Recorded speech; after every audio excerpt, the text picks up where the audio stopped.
আজি অসমৰ মহিলাসকলৰ বাবে এটা সুন্দৰ আৰম্ভণি মুখ্যমন্ত্ৰীৰ মহিলা উদ্যমিতা অভিযান বা চমুকৈ লাখপতি বাইদেউ আঁচনিৰ জৰিয়তে প্ৰথম কিস্তিৰ 10,000 টকা আজিৰ পৰা আমি মুকলি কৰা আৰম্ভ কৰিছোঁ।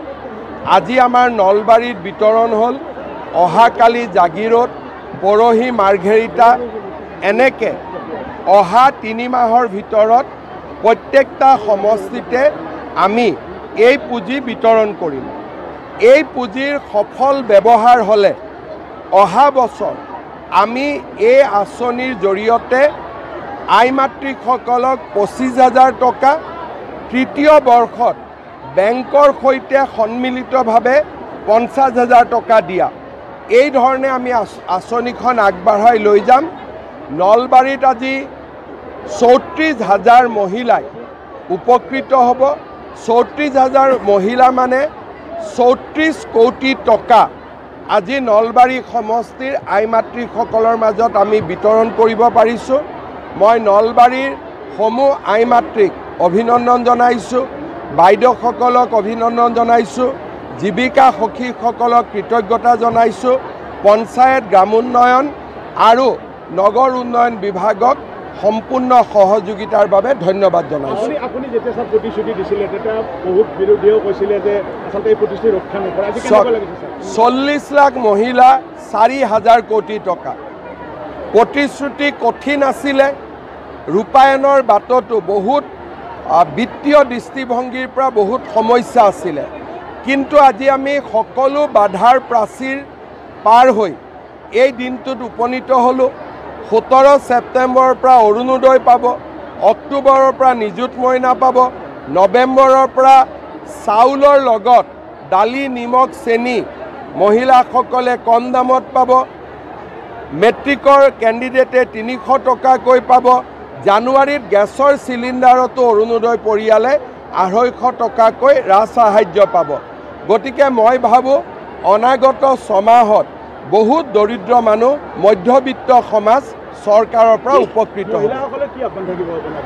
এটাই যে ভাল কামত টকাটো খৰচ কৰক, মোবাইল কিনি টকাটো খৰচ কৰিব নালাগে। অন্য এটা প্ৰসংগ সুধিব বিচাৰিছোঁ, জিএমচি উৎসৱ মৃত্যু কৰি প্ৰতিক্ৰিয়া এতিয়া অব্যাহত আছে, মাত্ৰ এগৰাকী নাৰ্ছ গ্ৰেপ্তাৰ হৈছে, আন কোনো চক গ্ৰেপ্তাৰ হোৱাটো কামনা কৰি থাকিব নালাগে।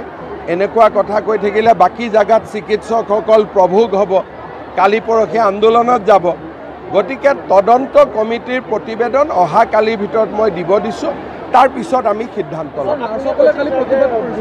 নাই, নাৰ্ছসকলে প্ৰতিবাদ কৰিতো লাভ নাই, কাৰণ মই নিজ চকুৰে দেখি আহিছোঁ যে তাত নেগলিজেঞ্চ আছেই।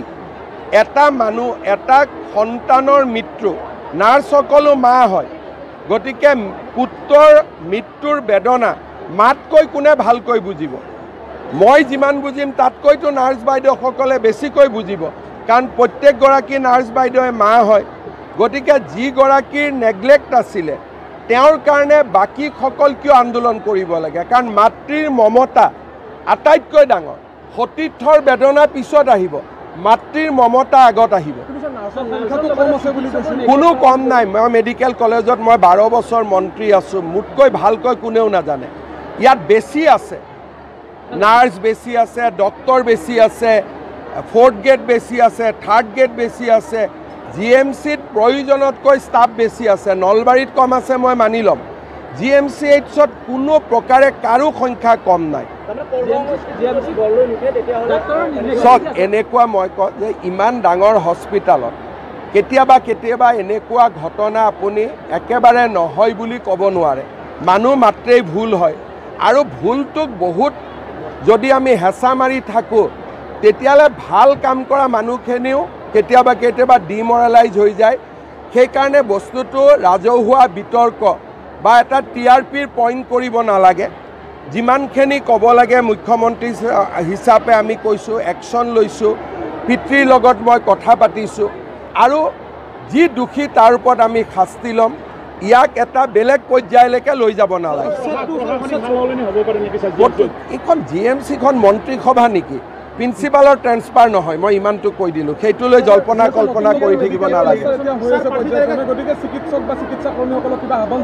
আপোনালোকে এটা দুৰ্ঘটনাকে ইমান ডাঙৰ কিয় কৰি দিছে তেতিয়া মানুহ হস্পিটেলতে নাহিব 25, 26, 27 আমি সময় দিম আমাৰ হাতত কোনো প্ৰেছাৰ নাই যেতিয়া দিম আপোনালোককে কপিটো ফাৰ্ষ্ট দিম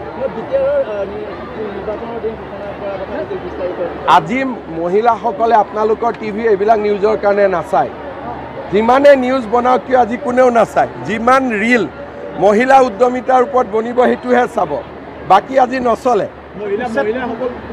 আজি একোৱে নচলে আজিৰ দিনটো যিমান ৰিল বনিব কিবা বনিব ইয়াৰ ওপৰতে বনিব বেলেগ নবনে মোৰো অভিজ্ঞতা আছেতো নিউজৰ ওপৰত আজি এইবিলাক নিউজ নচলে তাকে কৈছোঁ আজি নলবাৰীত ইমান ডাঙৰ মহিলাৰ সমাৱেশটো কেতিয়াও হোৱা নাই আৰু নলবাৰীৰ ৰিপৰ্টটোকে 40 লাখ মহিলাই চাব ৰখি আছে যে সঁচাই দিলে নে নাই গতিকে আজি গোটেই আকৰ্ষণ এইটোৱে থাকিব বেলেগ আজি নচলিব ধন্যবাদ